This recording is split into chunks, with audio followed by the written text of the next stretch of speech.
Assalamualaikum warahmatullahi wabarakatuh. Perkenalkan, nama saya Salsabila, mahasiswi Magister Pendidikan Matematika dengan NIM 501198668. Pada kesempatan kali ini, saya akan menjelaskan tentang siapa saja tokoh yang mengkaji matematika pada Pusat Pembelajaran Museum sebagai salah satu tugas dari sesi 7 pada mata kuliah Sejarah dan Filsafat Matematika. Beberapa tokoh yang akan dibahas pada materi kali ini, yang pertama ada Euclid, yang kedua Archimedes, yang ketiga Eratosthenes, yang keempat Apollonius, yang kelima Pappus, yang keenam Claudius Ptolemy, dan yang ketujuh Diopantus. Ya, dimulai dari apa sih Museum Alexandria itu sendiri? Jadi Museum Alexandria dibangun oleh dinasti Ptolemy awal dan dianggap sebagai pelopor dari universitas modern. Sekolah ini dianggap mampu bersaing dengan Akademi Plato yang terdapat di Athena.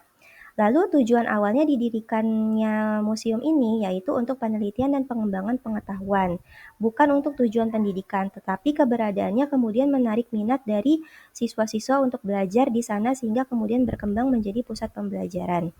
Lalu, museum ini juga menyimpan koleksi terbanyak dari bangsa Yunani yang ada pada saat itu, bahkan diketahui koleksi utama di perpustakaan itu mencapai 300.000 bahkan 500.000 gulungan pada masa Caesar.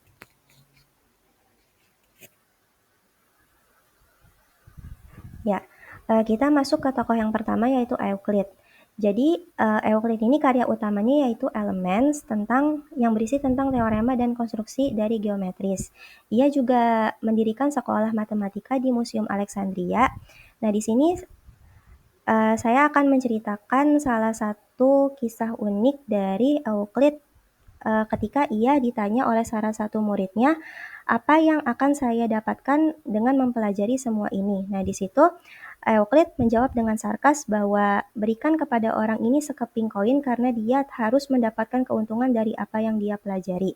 Nah, berdasarkan kisah ini, jadi kita tahu bahwa pengetahuan layak didapatkan untuk tujuan pengetahuan itu sendiri. Jadi, apabila kita mempelajari suatu ilmu pengetahuan, kita tidak boleh mengharapkan imbalan atau mengharapkan apa yang seharusnya kita dapat, tetapi memang kita mempelajari pengetahuan itu atas dasar bahwa kita memang ingin mengetahui secara sendiri si pengetahuan tersebut gitu.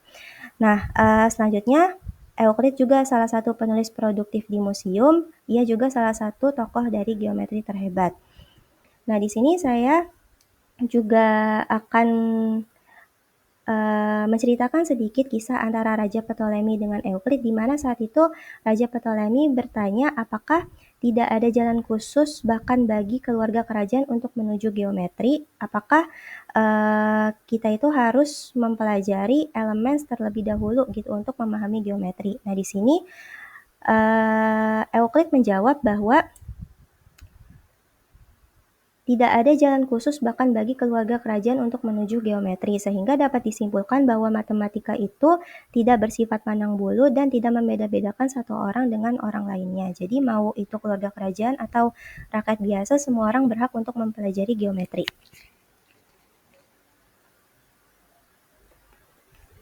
Nah, tokoh yang kedua yaitu Archimedes. Kontribusinya yang pertama, ia mampu menemukan metode menghitung volume dan luas permukaan bola.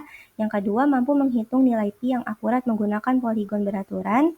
Yang ketiga, berkontribusi memberikan cahaya intelektual di museum meskipun tidak menetap di sana. Jadi, pada saat itu Archimedes tidak menetap di sekitaran Museum Alexandria, tetapi ia tinggal di suatu kota bernama Sirakus, di mana kota itu cukup jauh gitu dari Museum Alexandria itu sendiri. Nah, hal ini menggambarkan bahwa hubungan simbiosis antara Archimedes dan Alexandria itu seperti hubungan simbiosis mutualisme, di mana institusi intelektual besar seperti museum itu mampu memfasilitasi kolaborasi bahkan dengan sarjana yang tidak berada di tempat, sehingga hal tersebut menciptakan jaringan pengetahuan yang melampaui batas geografis.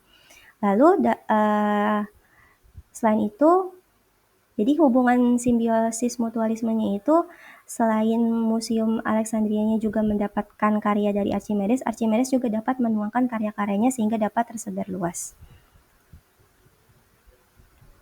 Selanjutnya, tokoh yang ketiga ada Eratosthenes. Eratosthenes ini kontribusinya yang pertama, ia sebagai kepala perpustakaan yang memanajemen koleksi dan mengkurasi hasil karya.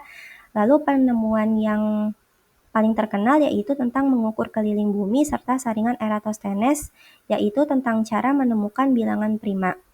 Ia juga dijuluki sebagai beta. Nah, beta ini sebenarnya julukan yang pada saat itu dianggap dianggap untuk menjelekkan nama Eratosthenes gitu, karena beta sendiri itu artinya kayak kedua, jadi ia itu selalu menjadi orang kedua dalam menemukan ilmu pengetahuan, tidak pernah menjadi orang pertama. Ia hanya menyempurnakan penemuan-penemuan yang sudah ada sebelumnya, tetapi sebenarnya hal ini menunjukkan keluasan pengetahuan dari Eratosthenes, di mana ia bisa menguasai beberapa bidang, tidak hanya matematika saja.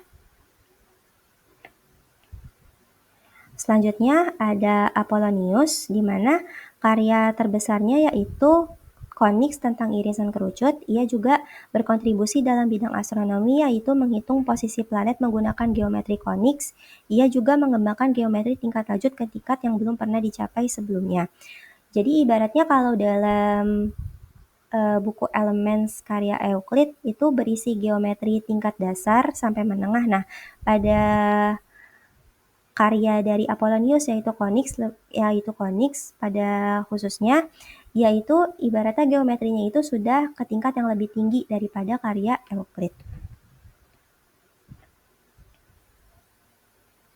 Selanjutnya ada Pappus. Pappus ini salah satu kontribusinya yang pertama, ia menemukan teorema heksagon. Lalu yang kedua, karya terbesarnya yaitu koleksi yang berisi ensiklopedia matematika Yunani. Dia juga berperan sebagai kompilator dari berbagai karya yang rusak maupun hilang. Ia juga dijuluki sebagai The Last Great Alexandrian, di mana julukan ini didapatkan berdasarkan perannya sebagai kompilator tersebut. Jadi bisa dibayangkan kalau Pappus tidak mengkompilasi beberapa karya yang rusak dari para ilmuwan, maka matematika pada saat itu bahkan sampai saat ini tidak akan berkembang lebih pesat gitu. Nah, lanjut. Selanjutnya ada Claudius Ptolemy. Di sini Claudius Ptolemy itu kontribusinya menulis beberapa karya seperti Almagest, Geografi, Tetrabiblos, dan Optics. Lalu ia juga bersama dengan Pappus mewakili puncak terakhir sains Yunani kuno, karena pada saat era Pappus dan Ptolemy saat itu Museum Alexandria sedang mengalami kemunduran, sehingga walaupun pada saat itu keadaannya sedang mengalami kemunduran, tetapi ia tetap menghasilkan karya. Tuh.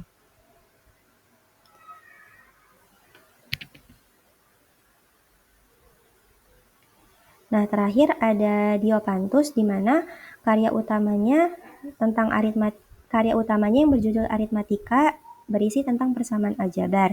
Ia juga dijuluki sebagai Bapak Aljabar. Ia juga dikenal memperkenalkan metode sistematis untuk menyelesaikan persamaan dengan variabel yang tidak diketahui. Maka dapat saya simpulkan yaitu yang pertama, kota Alexandria pernah menjadi kota yang makmur dan menjadi pusat kebudayaan Helenistik. Hal ini tentunya tidak terlepas dari peran beberapa tokoh yang sudah saya sebutkan tadi yang telah menyumbangkan karya-karyanya di museum tersebut. Lalu Museum Alexandria menyimpan koleksi terbanyak dari karya-karya bangsa Yunani. Ia juga menjadi tempat berkumpulnya para ilmuwan, penyair, seniman, dan penulis. Lalu di sana juga sains dan matematika terus berkembang melalui karya-karya para ilmuwan yang berkumpul di sana melalui undangan dinasti Ptolemy.